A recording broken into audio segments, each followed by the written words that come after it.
వారు రపా రపా అంటున్న సందర్భంలో రపా రపా అని చెప్పడం కాదు, చీకట్లోనే మొత్తం జరిగిపోవాలంటూ మాట్లాడారు. అంటే చెప్పొద్దు, మొత్తం చేసి చూపిద్దాం అన్నట్లుగా సంకేతాలు ఇచ్చేలాగా మాట్లాడారు. అలాగే మన ప్రభుత్వం వచ్చిన తర్వాత మీకు నచ్చిన వాడిని వేసేయండి అంటూ మాట్లాడారు. అంటే ఏం సంకేతం ఇస్తున్నట్టు? అధికారంలోకి వస్తే తామేం చేయబోతున్నాము, తామేం చేస్తాము, అభివృద్ధి కార్యక్రమాల గురించి, సంక్షేమ కార్యక్రమాల గురించి, వీటి గురించి కదా, ప్రజలకు చేయాల్సిన విషయాల గురించి కదా చెప్పాల్సింది. కానీ వారి వ్యక్తిగతంగా కక్షల కోసమో, ఇంకొకరిని చంపేయడం కోసమో, లేదంటే ఇంకొకరిని వేధించడం కోసమో, ఇంకొకరి మీద కేసులు పెట్టడం కోసమో, ఈ రకమైన విషయాల కోసం మాకు అధికారాన్ని ఇవ్వండి అని కోరుతున్నారు ప్రజల్ని. అంటే అధికారంలోకి వస్తే మేము ఇష్టం వచ్చినట్లు వ్యవహరిస్తామని ఇప్పుడే చెప్తున్నారు. వేసేస్తాం, నరికేస్తాం, రపారపా నరుకుతామంటూ వారి కార్యకర్తలు మాట్లాడుతున్నారు. వారిని రెచ్చగొట్టే రకంగా సైలెంట్గా మన పని మనం చేయాల్సిందే. మీరు రాసుకోండి, ఎవరెవరి పేర్లు ఉంటాయో వాళ్ళ పేర్లు రాసుకోండి. కావాలంటే మన ప్రభుత్వం వచ్చిన తర్వాత సైలెంట్గా చేయండి, చేసిన తర్వాత మళ్ళీ మీరే పరామర్శలకు వెళ్ళండి అంటూ మాట్లాడారు. అంటే ఏం సంకేతం ఇస్తున్నారు? అంటే మీకోసం, మీరు వేరే వాళ్ళని వేసేయడం కోసమో, నరికేయడం కోసమో, కక్షలు తీర్చుకోవడం కోసమో ప్రజలు మీకు అధికారాన్ని ఇవ్వాలా? లేదంటే అభివృద్ధి కోసమో, సంక్షేమం కోసమో, రాష్ట్రం బాగు కోసమో, యువత బాగు కోసమో, ఉద్యోగ ఉపాధి అవకాశాల కోసమో, పరిశ్రమల కోసమో, ఇటువంటి విషయాల కోసం ప్రజలు ఓట్లేయాలా? లేదంటే మీకోసం ఓట్లేయాలా, మీ కక్షలు తీర్చుకోవడం కోసం?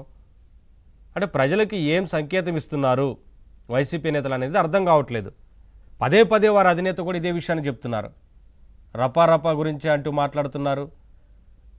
లేదంటే మన ప్రభుత్వ అధికారంలోకి వస్తే ఎక్కడున్నా సరే తీసుకొని వచ్చి బట్టలిప్పి కొడతామంటూ మాట్లాడారు వారి అధినేత. ప్రభుత్వ అధికారుల గురించి కూడా మాట్లాడారు. అంటే వారి అధినేత అదే రకంగా మాట్లాడుతున్నారు, వారి కింది స్థాయి నేతలు అదే విధంగా మాట్లాడుతున్నారు, కార్యకర్తలు కూడా అదే రకంగా ఉన్నారు. అంటే ఇప్పుడు అధికారం ఇంకా 4 ఏళ్ల పాటు సమయం ఉంది ఎలక్షన్స్కి. మరి ఇప్పుడు అధికారంలో ఉంది కూటమి ప్రభుత్వం, తెలుసు కదా. అయినా సరే కూటమి ప్రభుత్వం ఏదైనా సరే మేము చట్ట ప్రకారమే వెళ్తామంటూ చెప్తున్నారు. రెడ్ బుక్ అంటే ఏంటి అనేది కూడా నిర్వచనం ఇచ్చారు. రెడ్ బుక్ అంటే రాజ్యాంగాన్ని అమలుపరచడమే. ఉన్న రాజ్యాంగాన్ని అమలుపరచడం, చట్ట ప్రకారం నడుచుకోవడం, ఆ రాజ్యాంగం ప్రకారమే ముందుకు వెళ్తుంది ప్రభుత్వం. ఎవరైనా సరే రాజ్యాంగం ప్రకారమే ముందుకు వెళ్ళాలి. రెడ్ బుక్లో ఎవరెవరు తప్పులు చేశారో వారి పేర్లు రాసుకున్నారు. పాదయాత్ర సందర్భంలో ఎవరెవరు తప్పులు చేశారో వారి పేర్లు రాసుకున్నారు. పేర్లు రాసుకున్నంత మాత్రాన అందరి మీద కక్ష సాధింపు చర్యలు ఏమి లేవు. వారు ఎవరైతే తప్పు చేశారో, ఎవరైతే నిబంధనలకు విరుద్ధంగా వ్యవహరించారో, రాజ్యాంగానికి లోబడి పనిచేయకుండా ఎవరైతే రూల్స్ బ్రేక్ చేసి పనిచేశారో, ఎవరైతే తప్పులు చేశారో వారిని చట్ట ప్రకారం శిక్షించడం అనేది రెడ్ బుక్ యొక్క ఉద్దేశం. అది ఎన్నో సందర్భాల్లో చెప్పారు. ఈ దేశంలో ఎవరైనా రాజ్యాంగాన్ని అమలు చేయాల్సిందే, సొంత రాజ్యాంగం ఎవరికీ ఉండదు.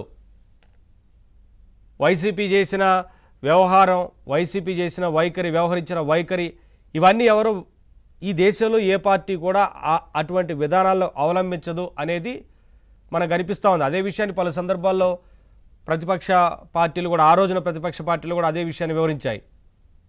అందుకనే తప్పులు చేసిన వారి పట్ల కఠినంగా ఉంటామంటూ కూటమి ప్రభుత్వం చెప్తా ఉంది. అది కూడా చట్ట ప్రకారమే, ఒక ప్రొసీజర్ ఉంటుంది.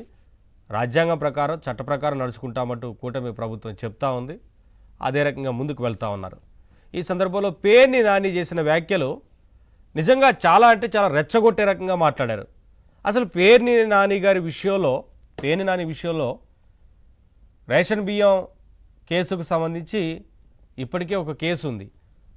వారే ఒప్పుకున్నారు రేషన్ బియ్యానికి సంబంధించి. అంటే దానికి ఫైన్ కట్టడానికి కూడా ఫైన్ కట్టారు. వారే ఒప్పుకున్నారు తప్పు జరిగిందని. ఆ కేసులోనే అరెస్ట్ అవ్వచ్చు. అరెస్టు చేస్తే అది కక్ష సాధింపు ఎలా అవుతుంది? తప్పు చేశారని ఒప్పుకున్నారు కదా. మరి అన్ని కేసులు కూడా ఇలానే ఉన్నాయి. ప్రతి కేసులో కూడా తప్పు జరిగిందనేది చాలా క్లియర్గా, అక్కడ చాలా ఆధారాలు సేకరించిన తర్వాతనే కేసు ముందుకు వెళ్తూ ఉంది. ఏ కేసు అయినా సరే ఒక ప్రొసీజర్ ఉంటుంది. ఆ ప్రొసీజర్ని ఫాలో అవుతున్నారు. ఇది ప్రభుత్వం వ్యవహరిస్తున్న తీరు అవలంబిస్తోంది. అంటే చాలా స్పష్టంగా ఉంది. ఇప్పుడు ఏదో ఒక పేరుతోని కావాలనే వారి పార్టీ కార్యకర్తల్ని అంటే ఎవరైనా సరే పార్టీ కార్యకర్తల్లో జోష్ నింపేందుకు అధికారంలోకి వస్తామని చెప్పడం అనేది సహజం. ఏ పార్టీ అయినా సరే అధికారాన్ని కోల్పోయిన తర్వాత ఖచ్చితంగా వారి పార్టీ కార్యకర్తలకు ధైర్యాన్ని ఇచ్చే క్రమంలో మనం అధికారంలోకి వస్తాము, ఖచ్చితంగా ప్రస్తుత ప్రభుత్వం చేస్తున్న తప్పుల గురించి విమర్శించడమో లేదంటే వారు చేస్తున్న తప్పుల్ని ప్రజలకు చూపించడమో ఆ విషయాల గురించి ప్రజల్లోకి తీసుకెళ్లడమో కార్యక్రమాలు చేయడమో ఇటువంటివి చేస్తారు. ఎవరికైనా అన్యాయం జరిగితే పోరాడటమో వారి పక్షాన్ని నిలబడటమో బాధితుల పక్షాన్ని నిలబడటం, నిరసన వ్యక్తం చేయడం, శాంతియుతంగా ధర్నాలు చేయడం, ఇటువంటి కార్యక్రమాలు ప్రతిపక్షానికి సంబంధించిన పార్టీలు చేస్తూ ఉంటాయి. జనరల్గా అది ఎక్కడైనా ఈ రాష్ట్రమైనా ఏ రాష్ట్రమైనా అదే జరుగుతుంది. వారి పార్టీ కార్యకర్తలకు ధైర్యాన్ని ఇచ్చే క్రమంలో ఖచ్చితంగా అధికారంలోకి వస్తామని ఏ పార్టీ అయినా అధికారంలోకి రావాలని పెడతారు. అందుకని అధికారంలోకి వస్తామని చెప్తారు, ధైర్యాన్ని ఇస్తారు. కానీ అలా కాకుండా ఆ ధైర్యాన్ని ఇచ్చే క్రమంలో ఎలా మాట్లాడుతున్నారు, రెచ్చగొడుతున్నారు. మీరు కానివ్వండి, మీకెందుకు మేము ఉన్నాం మీ వెనక. గతంలో కూడా అంతే రెచ్చగొట్టారు. సోషల్ మీడియాలో పోస్టులు పెట్టే రకంగా చేశారు, రెచ్చగొట్టారు. వ్యక్తిగతంగా ప్రతి ఒక్కరి మీద కూడా అనుచితంగా పోస్టులు పెట్టే రకంగా, అసభ్యకరంగా పోస్టులు పెట్టే రకంగా వైసీపీ నేతలందరూ రెచ్చగొట్టారు. ఆ కార్యకర్తలు పోస్టులు పెట్టారు, కొంతమంది అరెస్ట్ అయ్యారు, జైలు పాలయ్యారు. ఎవరైతే రెచ్చగొట్టి మేము మీ వెనక ఉన్నామంటూ చెప్పిన ఆ పార్టీకి సంబంధించిన సీనియర్ అడ్వకేట్లు అందరూ కూడా పరారయ్యారు. తర్వాత ఎవరు కూడా వారి పక్షాన్ని నిలబడలేదు. కార్యకర్తలు కూడా ఆలోచించాలి.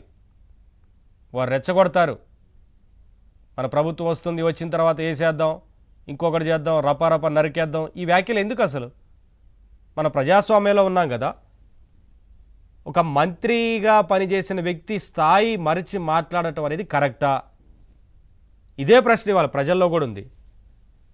ఎవరైనా సరే కార్యకర్తలకు ధైర్యాన్ని ఇచ్చేది ఇంకొక రకంగా ఉంటుంది. అంతేగాని చంపడాల గురించి, నరుక్కోడాల గురించి, వేసేయడాల గురించి, లేదంటే ఇంకొకటి అసలు ఏం సంకేతం ఇస్తున్నాం మనం?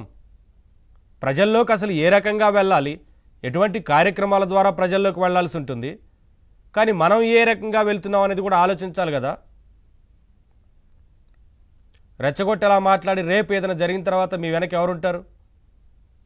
ఇవన్నీ కూడా ఆలోచించాలి. ఇదే అంశానికి సంబంధించి వాళ్ళ డిబేట్లో మాట్లాడదాం. డిబేట్లో పాల్గొంటున్నారు తురగా శ్రీరామ్ గారు, సీనియర్ పొలిటికల్ అనలిస్ట్, అలాగే ఆర్డి విల్సన్ గారు, బీజేపీ అధికార ప్రతినిధి, కిరణ్ కలపాల గారు, టీడీపీ అధికార ప్రతినిధి. ఈ విషయం గురించి డిబేట్లో మాట్లాడే ముందు అందరికీ నమస్కారం.